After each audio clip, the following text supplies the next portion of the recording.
Hi friends, আমি এখন ত্রিপুরা শহরের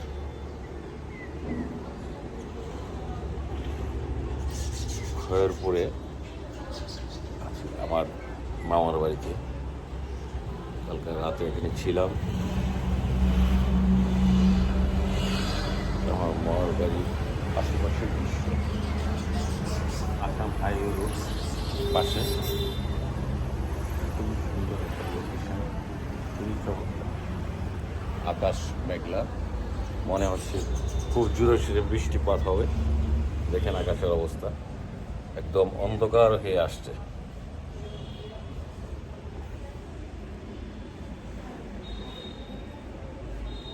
আমার মামা নেই,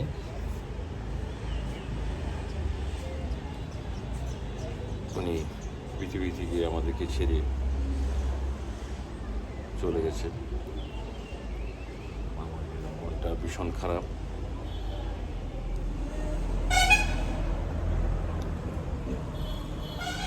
এই যে দূরে আমার মাসির বাড়ি এবং আমার ছোট মেয়ের বাড়ি।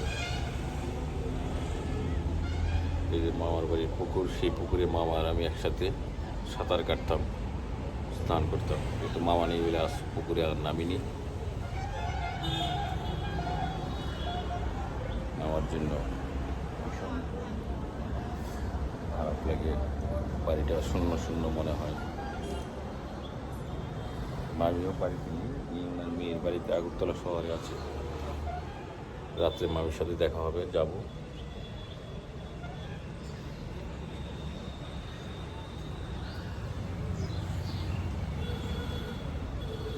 খুব সুন্দর আলো বাতাস, খোলামেলা পরিবেশ।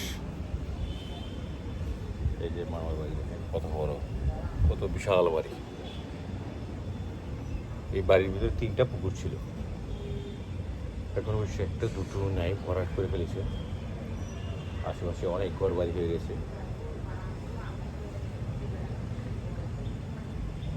গত 2 বছর আগে এখানে দুর্গাপূজা হয়েছিল, সেই দুর্গাপূজা আমরা ছিলাম একসাথে, খুব আনন্দ করেছি মামা সহ। জানি না আমার ভাইয়েরা আর পূজা করবে কিনা, আর সে আনন্দ হবে কিনা। এটা আমার বড় মামার বাড়ি। বড় মামা নেই, ওনার ছেলেরা, ছোটো ছেলে থাকে।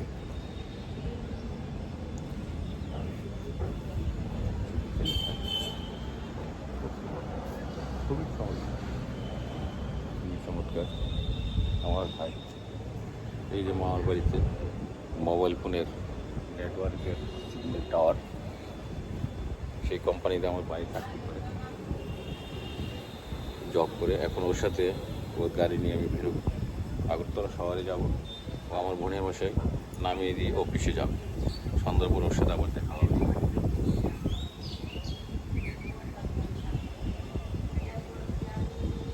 আসলে অনেকদিন পর আমি একটা ব্লগ করতেছি। ব্লগ করার মধ্যে সেরকম জায়গা পরিবেশও পাইনি, কিন্তু মামার বাড়িটার আশেপাশের দৃশ্যগুলো চমৎকার, তাই ব্লগটা করতে খুব ইচ্ছে করছে। এবং ছোটোখাটো একটা ব্লগ করছি আপনাদেরকে দেখার জন্য আমার মামার বাড়ি। তো ঠিক আছে, সবাই ভালো থাকবে। যে কোনো মুহূর্তে আকাশের অবস্থা খুবই খারাপ, একদম অন্ধকার হয়ে আসছে। যে কোনো মুহূর্তে আকাশ জুড়ে সুরে বৃষ্টিপাত হওয়ার সম্ভাবনা আছে, তাই আমরা এখন রওনা হব। এখানেই শেষ করছি, ভালো থাকবেন সবাই।